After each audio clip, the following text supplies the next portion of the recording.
कोई देश के जंगलों में इंसर्जेंसी से लड़ता है तो कोई बॉर्डर पर रख के देश के दुश्मनों से लड़ता है। नमस्कार भाई लोग। बहुत सारे भाई लोग कमेंट कर रहे थे असम राइफल और एसएसबी के बीच कंपैरिजन वीडियो लाने के लिए, जो अभी मैं सीरीज भी चला रहा था उसका। तो आज की इस धमाकेदार वीडियो में हम सशस्त्र सीमा बल और असम राइफल के बीच फुल जॉब प्रोफाइल के बारे में बात करने वाले थे। ड्यूटी कैसी होती है, लाइफ स्टाइल किसका बेहतर होता है और सैलरी किसको ज़्यादा मिलता है, किसको कम मिलता है, इन सब टॉपिक के ऊपर बात करने वाले थे। चलिए वीडियो को शुरू करते हैं। वीडियो के एंड तक देखिए, क्योंकि मैं इस वीडियो में बताने वाला हूँ असम राइफल और एसएसबी के जॉब प्रोफाइल से रिलेटेड। कौन सा फोर्स बढ़ गया है, कौन सा फोर्स में क्या कमी है, कौन से फोर्स में पैसा ज़्यादा है, कौन से फोर्स में पैसा कम है, लाइफ स्टाइल किसका बेटर है, फैमिली रख सकते हैं कि किसका बेटर है, फैमिली क्वार्टर, ये सब जितने टॉपिक हैं उन सभी के ऊपर बात करने वाला था। तो चैनल पे बने रहें, चैनल को सब्सक्राइब कीजिएगा, आप लोग वीडियो को लाइक कीजिएगा, कमेंट में आप लोग जो आपको पसंद है, असम राइफल तो असम राइफल, जिनको एसएसबी पसंद है तो एसएसबी जरूर लिखिएगा। इंडिया की सबसे पुरानी पैरामिलिट्री असम राइफल, जिसका काम होता है म्यांमार बॉर्डर के साथ साथ पहाड़ एरिया को काउंटर करना, प्लस वहाँ के जो जितने भी जंगल हैं, वहाँ पे जो भी इंसर्जेंसी होंगे उनको काउंटर करने के लिए हम बनाया गया है असम राइफल को। असम राइफल जो है वो मेनली नॉर्थ ईस्ट में उनका डिप्लॉयमेंट होता है, वो नॉर्थ ईस्ट में ही रहते हैं, अधिकतर रहते हैं नॉर्थ ईस्ट में। असम राइफल का मोटो है friends of the hill people, इनका ये मोटो है। जबकि एसएसबी का मोटो है सेवा, सुरक्षा और बंधुत्व। बात करें एसएसबी का, तो एसएसबी एक बॉर्डर गार्डिंग फोर्स है। बॉर्डर गार्डिंग फोर्स के साथ साथ इनको इंटरनल सिक्योरिटी का भी जिम्मा दिया गया है। अगर कहीं भी देश में इलेक्शंस होते हैं, कहीं अगर बहुत ज़्यादा दंगा होगा, अगर देश को ज़रूरत है, उस टाइम लगता है कि गवर्नमेंट को कि हमें और फोर्स की ज़रूरत है, तब भेजा जाता है एसएसबी को। तो ये है एसएसबी का। उसके बाद एसएसबी का ड्यूटी के बारे में बात करें तो इनका ड्यूटी 24/7 नाका पेट्रोलिंग होता है, चाहे मौसम कैसा भी हो, ठंडा हो, गर्मी हो, बरसात हो, किसी भी टाइप का मौसम हो, चाहे किसी प्रकार का टेरेन हो, जैसे पहाड़ हो गया, नदियाँ हो गई, तालाब हो गए, नहर हो गया, कहीं भी हो गया, आपको ड्यूटी करना पड़ेगा। एसएसबी का ये है। एसएसबी की ड्यूटी में ये भी बात है कि आपको बहुत सारी जगह चेक पोस्ट पे मिलते हैं, जहाँ पे बहुत सारी गाड़ियाँ आती है, वहाँ पे आपको चेक करना पड़ता है। गाड़ी को नेपाल, भूटान भेजा जाता है, जो भी हमारे ट्रेड ट्रेड व्यापार है उनको, उनसे उनके लिए। इस बातों से आप लोगों को साफ नज़र आ रहा होगा कि इन दोनों का ड्यूटी बहुत अलग है। वो म्यांमार बॉर्डर को संभाल रहे हैं, जबकि उनका जो है नॉर्थ ईस्ट में है। जिन भाई लोगों को अगर नॉर्थ ईस्ट पसंद है या फिर नॉर्थ ईस्ट वाले हैं, तो उनके लिए असम राइफल बहुत अच्छा है। और जिन भाई लोग अपने इस साइड के लिए, इस साइड में है, जो यानी कि पूर्वी भारत हो गया, पूर्वी तो भारत नहीं, पश्चिमी भारत हो गया या मध्य भारत हो गया, वहाँ के जो लोग हैं उनके लिए एसएसबी बेहतर है। क्योंकि आप अगर आपको पूरा कंट्री भी घूमने का मौका है तो भी आपके लिए एसएसबी बढ़िया है। और जिन भाई लोग असम, अरुणाचल प्रदेश के हैं, उनके लिए असम राइफल बहुत अच्छा है, बहुत अच्छा ऑप्शन है उनके लिए। बात करें असम राइफल का, तो असम राइफल आर्मी के साथ ज्वाइंट ऑपरेशंस करते हैं। ये नाका नाका पेट्रोलिंग जैसा काम नहीं करते हैं। ये लोग एम्बुश लगाते हैं, सर्च करते हैं, उसके बाद इनका डायरेक्ट इंसर्जेंसी से डायरेक्ट ऑपरेशन होता है। प्लस नक्सल जितने होते हैं, नक्सल से ये लोग डायरेक्ट लड़ते हैं। नॉर्थ ईस्ट में जितने भी उग्रवादी है उनको काउंटर करने के लिए असम राइफल ही रहता है। असम राइफल को बताया गया, इनके मोटो जो है, उन मोटो से ही आप समझ सकते हैं कि ये हिल के रक्षक होते हैं। जितने भी पहाड़ हैं उनके रक्षक है, इसलिए इनको नॉर्थ ईस्ट में ही डिप्लॉय किया गया है। और चूंकि आर्मी के साथ है तो इनका फैसिलिटी भी आर्मी जैसा ही होता है। ये बाकी पैरामिलिट्री से बहुत अच्छा है, बहुत अच्छा है, सबसे भी अच्छा है।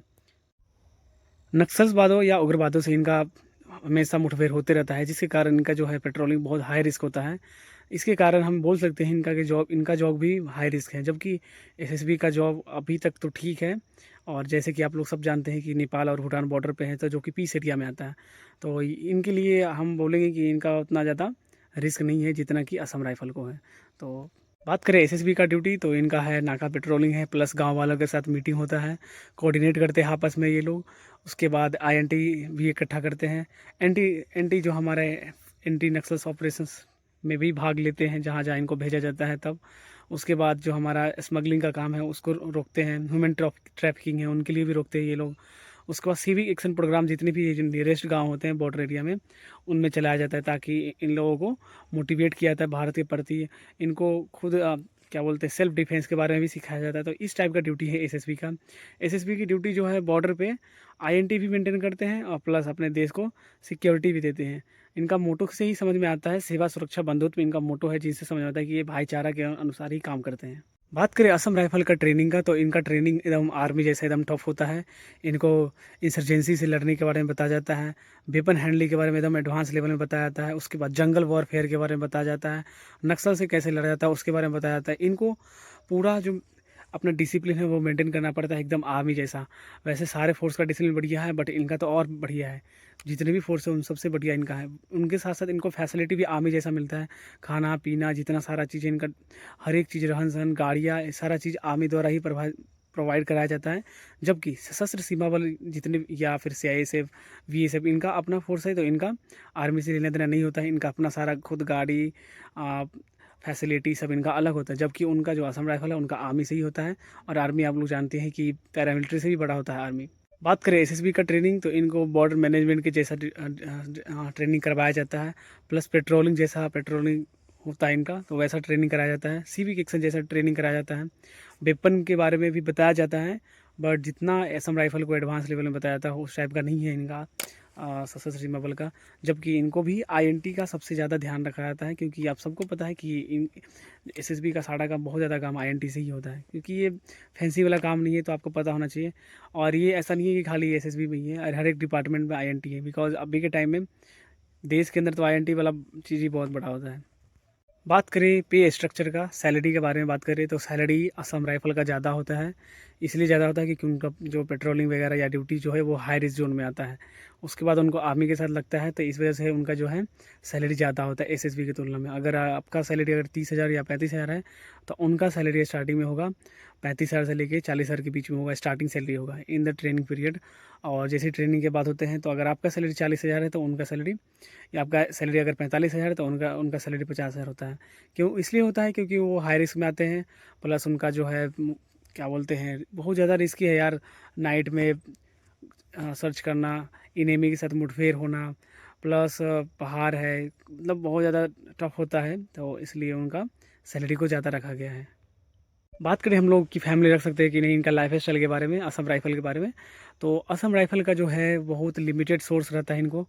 फैसिलिटी भी लिमिटेड ही मिलता है। प्लस रिमोट एरिया जहाँ कुछ नहीं आपको मिले, एकदम जंगल ही जंगल है, वहाँ इनको रखा जाता है असम राइफल को। जिस वजह से इनको बहुत सारी दिक्कत होता है। फैमिली को तो ये रख ही नहीं सकते, प्लस फैमिली को भी टाइम देना बहुत इनको मुश्किल हो आता है असम राइफल में। SSB में क्या है कि आप बॉर्डर पे रहते हैं, अगर आपको जहाँ जहाँ फैमिली अलाउ किया गया वहाँ पे आप रख सकते हैं फैमिली को, और आराम से आप जी सकते हैं ज़िंदगी अपना। तो फैमिली और लाइफ स्टाइल में कहें तो असम राइफल का टफ होता है लाइफ स्टाइल, जबकि SSB का उतना टफ नहीं होता है। इनका बैलेंस होता है, ना ज़्यादा नॉर्मल है तो ना ज़्यादा हार्ड है। असम राइफल में आपको सिविल के साथ जो है अट्रैक्शन है वो बहुत कम मिलेगा आपको। सिविल के साथ आप डील करने का मौका बहुत कम मिलेगा। जबकि SSB में क्या है कि आप डील कर सकते हैं, क्योंकि इस एरिया जगह भी है, ऊपर से नो फेंसिंग बॉर्डर है। और जहाँ जहाँ चेक पोस्ट है वहाँ पे आप सिविल को ही तो चेक करते हैं, उनकी जिनकी ID वाईडी है, सामान वामान है, वो चेक वेक होता है। तो इस वजह से आपको सिविल के साथ इंटरेक्शन ज़्यादा होता है SSB में। जबकि उसमें अगर असम राइफल में है तो उसमें ज़्यादा इंटरेक्शन नहीं होता है, ज़्यादा आप मिल नहीं पाते हैं, आदमी सबसे बात नहीं कर पाते हैं। जिन भाई लोगों को जंगल से लड़ना पसंद है, सर्वाइव करना पसंद है, एडवेंचर पसंद है, तो उनके लिए असम राइफल बढ़िया है। और उन भाई लोगों के लिए भी बढ़िया है जो अरुणाचल प्रदेश, असम से है, उधर मिजोरम हो गया, त्रिपुरा हो गया, उधर के भाई लोग जितने हैं, तो उनके लिए मैं बोलूँगा कि असम राइफल बहुत बढ़िया है। आप SSC GD का फॉर्म जो भाई नहीं भरे वो तो भर ही चुके होंगे, क्योंकि अब वो उसका डेट भी ख़त्म हो चुका है। और मेरे हिसाब से आप असम राइफल में जाइए, बहुत अच्छा है। जबकि अगर आप असम राइफल में भी नहीं जाते, SSB में भी आते हैं, तो भी कोई दिक्कत नहीं यार, वो भी बहुत बढ़िया है। बात करें असम राइफल में छुट्टी के बारे में, तो असम राइफल का छुट्टी बहुत ज़्यादा, उनको भी छुट्टी मिलना बहुत मुश्किल होता है छुट्टी बराबर है, 75 दिन है, क्योंकि ये पैरामिलिट्री के अंदर भी आता है और आर्मी के अंदर भी आता है। यही वजह उनका थोड़ा दिक्कत भी होता है, क्योंकि कभी कभी क्या होता है ना कि अगर वो ऑपरेशन में फंस जाते हैं तो उनको छुट्टी मिलना थोड़ा मुश्किल हो आता है, उनका डिले है थोड़ा, क्योंकि आप जानते हैं कि उनका सारा काम आर्मी कर रहा है, वो आर्मी के अंदर आते हैं असम राइफल। और SSB है तो SSB का अपना है, सारा फोर्स अपना है, सारा छुट्टी उट्टी वो सारा अपना खुद देखते हैं, जिस वजह से इनको थोड़ा आसान होता है छुट्टी मिलना। तो अगर मैं बात करूँ छुट्टी का, तो SSB का ज़्यादा है, बढ़िया है और आसान है छुट्टी लेना। जबकि असम राइफल में थोड़ा मुश्किल है।